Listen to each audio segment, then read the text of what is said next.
Friends, स्वाध्याय 6.3 प्रश्न number 4।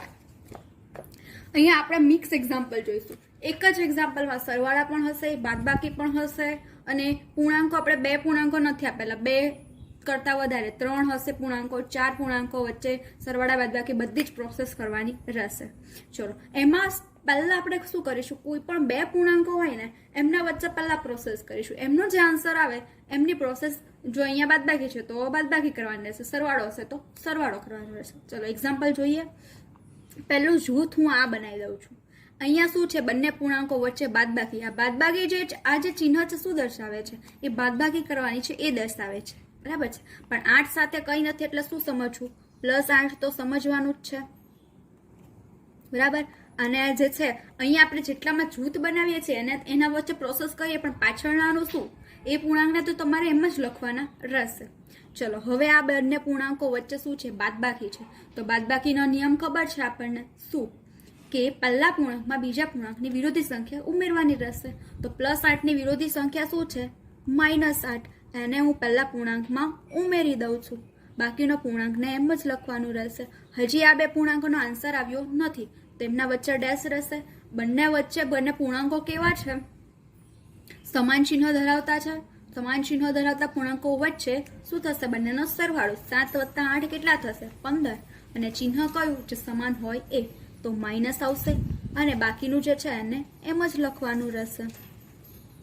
ચલો, હવે બંને પૂર્ણાંકો વચ્ચે બાદબાકી છે, તો બાદબાકીના નિયમ મુજબ શું થશે, આપણે કે પહેલા પૂર્ણાંકમાં બીજા પૂર્ણાંકની વિરોધી સંખ્યા ઉમેરવાની રહેશે। તો -25 જે છે એમની વિરોધી સંખ્યા શું થશે, +25 થશે। તો એને પહેલા પૂર્ણાંકમાં હું ઉમેરી દઉં છું। અહીંયા તમે લખવું હોય તો લખી શકો છો, -25 ની વિરોધી સંખ્યા +25। આપણે આગળ જે એક્ઝામ્પલ કર્યા છે એમાં લખેલું નથી, ના લખો તો પણ ચાલે, લખો તો પણ ચાલશે। ચાલો, હવે પ્લસ માટે મને નિયમ ખબર છે, બંને કેવા છે, પૂર્ણાંકો વચ્ચે અસમાન ચિહ્ન છે, જ્યારે અસમાન ચિહ્ન હોય ત્યારે બાદબાકી। તો 25 માંથી 15 બાદ કરીએ તો શું આવશે, 10 આવશે, અને ચિહ્ન કયું મૂકવાનું રહેશે, મોટા પૂર્ણાંકનું।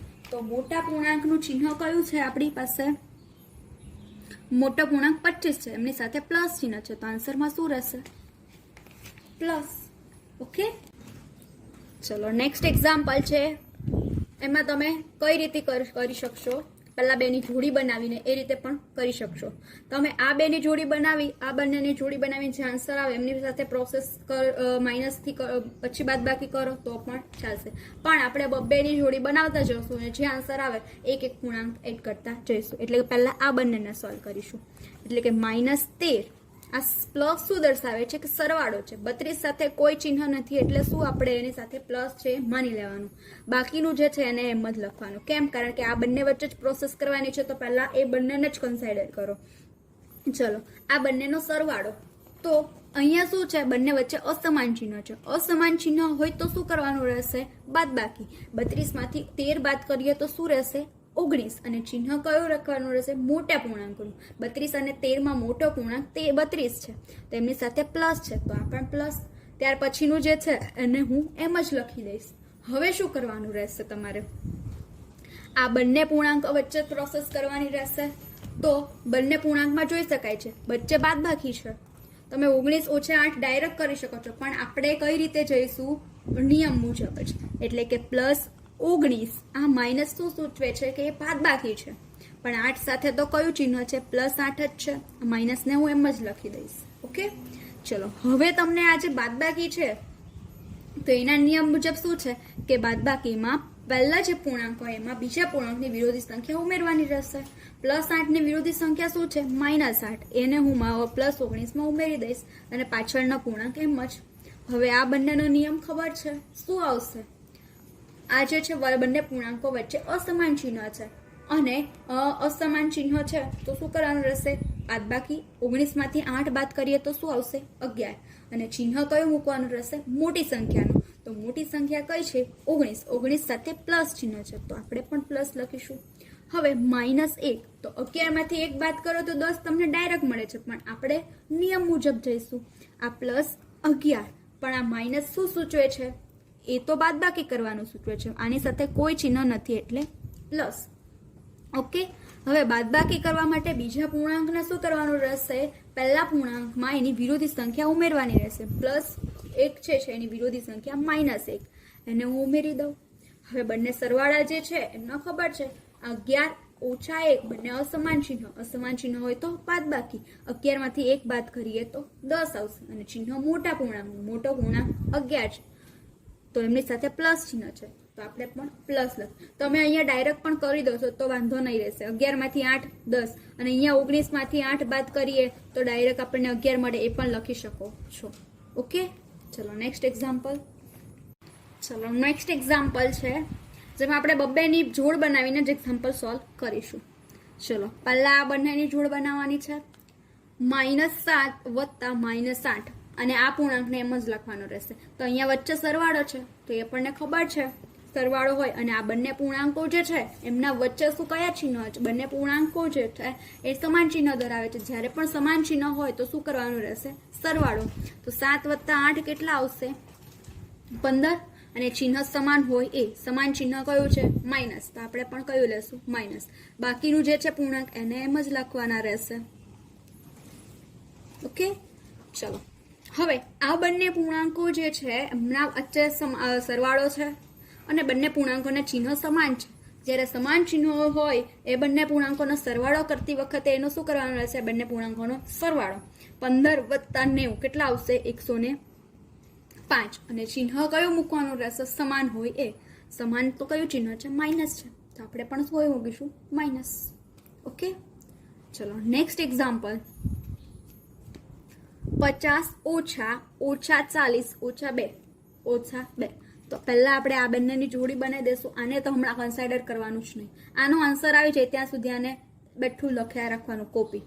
ચલો આ 50 સાથે કોઈ ચિહ્ન નથી એટલે મારે શું સમજવાનું? પ્લસ. આ માઇનસ પહેલા આ સ્ટેપ હું લખી જ દઉં છું એમ જ. ચલો આ બંને વચ્ચે શું છે? બંને પૂર્ણાંકો વચ્ચે બાદબાકી છે તો બાદબાકીના નિયમ મને ખબર છે. પહેલા પૂર્ણાંકમાં બીજા પૂર્ણાંકની વિરોધી સંખ્યા ઉમેરવાની રહેશે. બીજો પૂર્ણાંક -40 છે એની વિરોધી સંખ્યા +40 હશે, એને હું આ પહેલા પૂર્ણાંકમાં ઉમેરી દઈશ. ઓકે, હજી મને આનો આન્સર મળ્યો નથી. આ કરવાનું છે. ચલો હવે આ બંને જે પૂર્ણાંકો છે એમના વચ્ચે સરવાળો છે અને બંને પૂર્ણાંકોના ચિહ્નો સરખા છે, સમાન છે તો શું કરવાનું રહેશે? સરવાળો. 50 વત્તા 40 કેટલા આવશે? 90 અને સમાન ચિહ્ન કયું છે? પ્લસ. તો એ પણ આપણે એડ કરી દઈએ પ્લસ. હવે -2. હવે આ તો બાદબાકી છે, બંને પૂર્ણાંકો વચ્ચે બાદબાકી છે તો બાદબાકીના નિયમ મુજબ પહેલા પૂર્ણાંકમાં બીજા પૂર્ણાંકની વિરોધી સંખ્યા -2 ની વિરોધી સંખ્યા શું આવશે? +2. પહેલો પૂર્ણાંક +90 છે એમાં ઉમેરી દઉં છું તો વચ્ચે શું છે? સરવાળો અને બંને પૂર્ણાંકો જે છે એમના સમાન ચિહ્નો છે તો સમાન ચિહ્ન હોય ત્યારે શું કરવાનું છે? બે પૂર્ણાંકોનો સરવાળો. 90 વત્તા 2 કેટલા થશે? 92 અને ચિહ્ન કયું? સમાન હોય એ. સમાન ચિહ્ન કયું છે? પ્લસ. તો આપણે પણ આન્સરમાં કયું લખશું? પ્લસ. ઓકે, ચલો લાસ્ટ એક્ઝામ્પલ છે -15 -30 -13. તો પહેલા આ બંનેની જોડી બનાવવાની છે આપણી પાસે. બંને પૂર્ણાંકો જે છે આને એમ જ લખવાનું રહેશે. આ બંને પૂર્ણાંકો વચ્ચે બાદબાકી છે તો બાદબાકીના રૂલ્સ મુજબ શું થશે? પહેલા પૂર્ણાંકમાં બીજા પૂર્ણાંકની વિરોધી સંખ્યા ઉમેરવાની છે. બીજો પૂર્ણાંક -30 છે એમની વિરોધી સંખ્યા +30 હશે. પહેલા પૂર્ણાંકમાં આપણે ઉમેરી દઈએ એમને, બાકીના છે એને એમ જ લખી દઈએ. હવે આ બંનેનો આન્સર આવશે પ્લસ છે અને આ બંને પૂર્ણાંકો છે એમના વચ્ચે કેવા છે? અસમાન ચિહ્ન. અસમાન ચિહ્ન હોય તો બાદબાકી. 30 માંથી 15 બાદ કરીએ તો શું આવશે આન્સર? 15 અને ચિહ્ન કયું? મોટા પૂર્ણાંકનું. મોટો પૂર્ણાંક કયો છે આમાંથી? 30 સાથે પ્લસ છે તો આપણે પણ લખીશું પ્લસ. -13. તમે ડાયરેક્ટ પણ કહી શકો છો 15 માંથી 13 બાદ કરીએ તો આન્સર 2 મળી જાય છે પણ આપણે કયા રૂલ્સ વાઇઝ જશું? આ +15 અહીંયાથી ડાયરેક્ટ હું આન્સર લખી શકું છું પણ રૂલ્સ વાઇઝ નીચે જાય છે. માઇનસ બાદબાકી છે, આની સાથે કોઈ ચિહ્ન નથી એટલે શું સમજવું? પ્લસ.